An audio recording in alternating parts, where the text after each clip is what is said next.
Here is this week's Yupik word of the week. Nulgaitellruuq. Nulgaitellruuq. He was frowning. Nulgaitellruuq. Nulgaitellruuq. He was frowning. Nulgaitellruuq la asilan. Nulgaitellruuq la asilan. He was frowning because the weather was bad.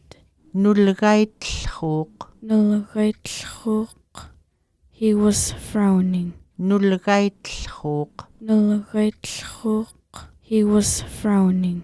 Thank you for participating with KYUK's Yupik word of the week.